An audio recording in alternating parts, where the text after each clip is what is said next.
May the words of my mouth and the meditation of all of our hearts be pleasing to you, Lord, the one who gives us strength and the one who does redeem us. Amen. Every Monday morning, at least 2, if not 3, of your fellow parishioners gather here in the office to count the money and record the checks that have been given over the course of the weekend. And on occasion, when the tellers take the money to the bank with the statement, they return a few minutes later saying that the count is off. Some of them are more interesting than others. One particular occasion, the two were off by $50. So they returned, and they spent some considerable time trying to find the $50 to reconcile their statement with what the bank told them.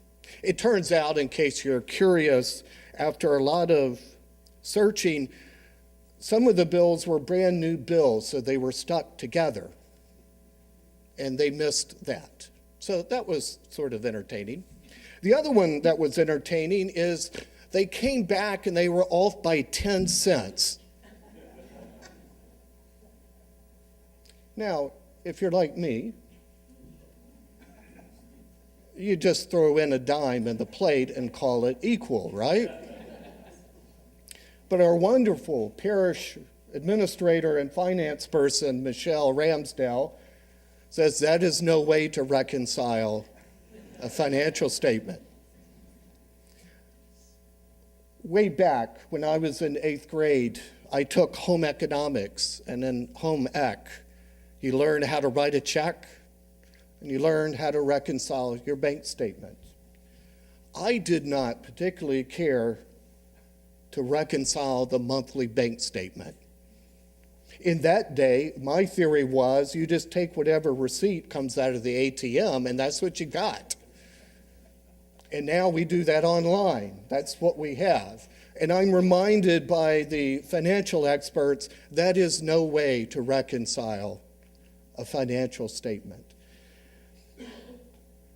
I wonder how many of you not only are averse to doing that monthly financial reconciliation, but with me, how often it's easy to avoid reconciliation with another human being. Paul wrote to a church in Corinth that was deeply divided. They were squabbling about who had greater spiritual gifts. And Paul wrote to them that famous book we call 2 Corinthians. And he says that God was in Christ reconciling the world to himself. That was Paul's theology about Jesus. God was in Christ reconciling the world to himself. And then Paul went on to say, and that is your ministry. St. Andrews, God was in Christ reconciling the world back to God. That is your ministry and calling. Churches have very unique places in our culture to remind our culture at large of the need to be reconciled one to another. What does reconciliation sound like to you when you hear that word? A similar word to that is forgiveness. What does reconciliation and forgiveness sound like to you? Does it mean that you become a doormat and you let people walk over you and let them do whatever they would like to do to you? That's not forgiveness or reconciliation. To forgive and be reconciled doesn't mean that you forget the deep hurt that someone has caused you. You can never forget things. We're just not made that way to forget. But we are called to do deep work in our relationships, to try, at least try, to reconcile with those with whom we disagree, those who are different than us by skin color, education, political party. You go down the list. I still believe the church is called and can be an agent of reconciliation in a world that is desperate for it. For those who say the church provides nothing for reconciliation, my question is, how is Facebook helping you with that? Our culture needs help, and they look to the church to understand reconciliation. So while forgiveness doesn't mean that you forget the deep hurt, I do believe forgiveness involves a lot of work, a lot of time, in letting what is consuming your soul, the anger and the frustration and the disagreement and the need to be right and to be right always, when you get rid of that, you can find new life. It doesn't mean you become best friends with the person who has hurt you, but I do believe it means you can find new life. A parishioner said to me the other day this great bit of wisdom. She said, I've given up the notion of always wanting to be right, and I've learned that now I need to spend more of my time figuring out serenity with those with whom I disagree. Very wise words to live by. And I believe when you do that, you find new life. I have spent 6.5 years of most of my ministry doing reconciliation with our neighbors, speaking at mosques, at synagogues, and other forums, speaking and preaching as a follower of Jesus Christ in a mosque, identifying myself as a follower of Jesus Christ. And because of that relationship, I must do whatever work I can do to be reconciled to those with whom I may have deep and profound disagreement. Part of that work has also involved some brothers and sisters in Christ who left the Episcopal Church after the election of Gene Robinson. Through Bishop Shannon Johnston, I had the great joy of developing a relationship with Tori Balcom.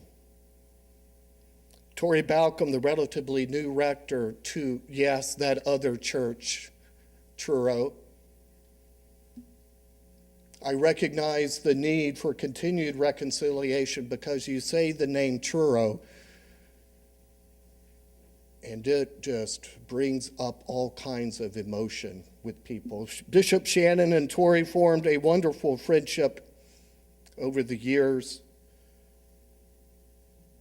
such that there were people in Truro who were not happy with Tori being friendly to the bishop. There were some people who left Truro because of that friendship. This past week, I've received a number of notes, emails, phone calls, texts, congratulating me and wishing me well in my new call. One of those notes came from Tori Balcom, who said, I recall at one point you saying that your lifelong dream was to return to the South and do the hard work of racial reconciliation. So he wrote, I believe this call is coming to fruition. Tori, someone with whom I have deep theological disagreement. Tori and I share a difference on women's ordination. We share a deep disagreement about the role and the place of gay people in our church. Yet I've been to Tori's house for dinner, I consider him a friend. I was impressed at Bishop Shannon's resignation and his last time at our diocesan convention in Richmond. Tori drove to Richmond to pay respect to Bishop Shannon. I saw Tori there because I was walking through the lobby, and there was Tori over in the corner standing by himself as brothers and sisters in Christ intentionally bypassed him.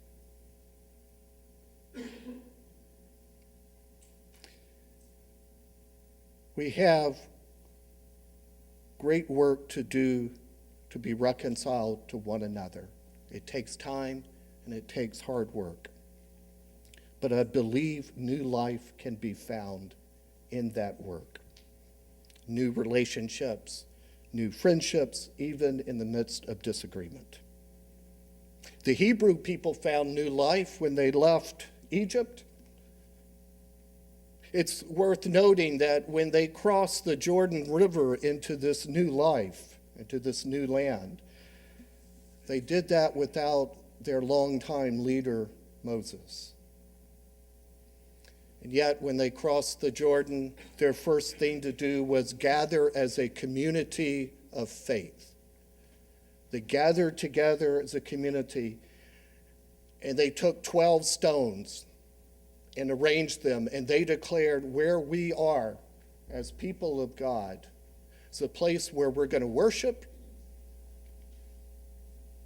and teach our neighbors about God. Now, it's not recorded in the book Joshua, but perhaps they would have said something like this: we're going to gather here to worship, serve, and belong. But they intentionally said, this is our community where we are going to worship God and teach our neighbors about God. Going back south has been a calling, is a calling, and not the easiest calling to respond to. You see, I left Mississippi in the deep south years ago with a lot of anger, deep frustration, a helping of resentment, maybe several helpings of resentment. I left like so many white Southerners. I left because I was the enlightened, liberal, educated white who was going to teach my fellow neighbors of how to treat black people and people who were different. And admittedly, like a lot of white Southerners, I got so frustrated, I said, to heck with it, I'm leaving. Good luck with all of this. Having the great fortune of traveling around the world, having lived in Chicago, worked in New York City, it took a while, but I realized the Deep South does not have any peculiar possession of racism or bigotry, etc. It's a problem we all live with around this world.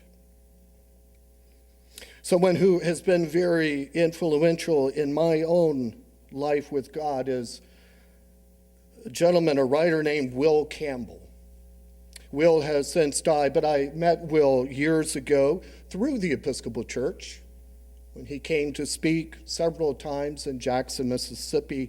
Will was from Mississippi. He went off to Yale Divinity School. He returned to be a Baptist preacher, returning because he was going to go home and teach fellow white Southerners how to treat black people.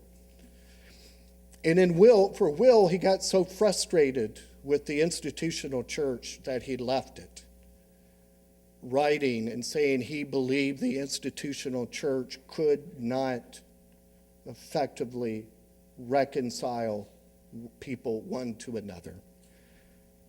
And so he left, he retired to a farm outside of Nashville where he wrote and helped other church leaders and seekers navigate that difficult road of reconciliation. Will was a keynote speaker at the NAACP convention one year, a memorable speaker because he stood up and said, "I am pro-Klansman," to which you can imagine there were comments and a hushed tone and more comments. And he said, "Pay attention to what I said. I'm not pro-Klan. I'm pro-human beings." Will went on to say that in the nature of tragedy, there are no sides to take in the nature of tragedy. So here was Will Campbell, a civil rights spokesman, would travel the South with his Baptist minister, would travel the South, and in his briefcase he carried two things, a Bible and a bottle of Jack Daniels. He was a little different Baptist preacher. He spoke his mind very clearly. He was a prophet to many people in the South. He realized his own sin, his life, was the arrogance and the presumption that he had all the answers and that he was more enlightened and a better person than his fellow white Southerners. My going to Alexandria, Louisiana, for me is a very personal way to close a loop that's been open and hanging from the time I left Mississippi with anger. I'm not naive. Yes, I will return to the Deep South, and there will be times I will be frustrated and disappointed. But I know I go back without anger. I go back being open to reconciling with others who are different than I am. Because that is what I am called to do, what we are called to do as disciples of Jesus Christ. So for me, this discernment is very personal, and it's something I need to do at this juncture in my life, to close that loop.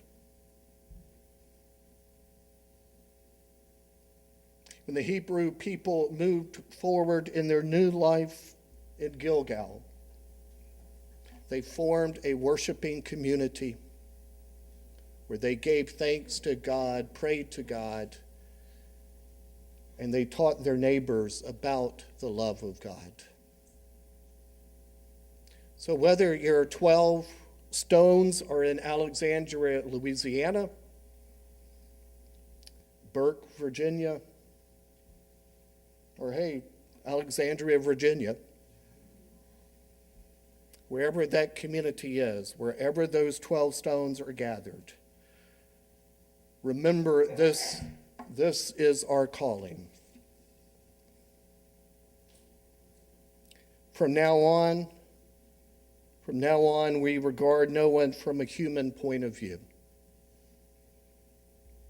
If anyone is in Christ, they are a new person. Everything old has passed away.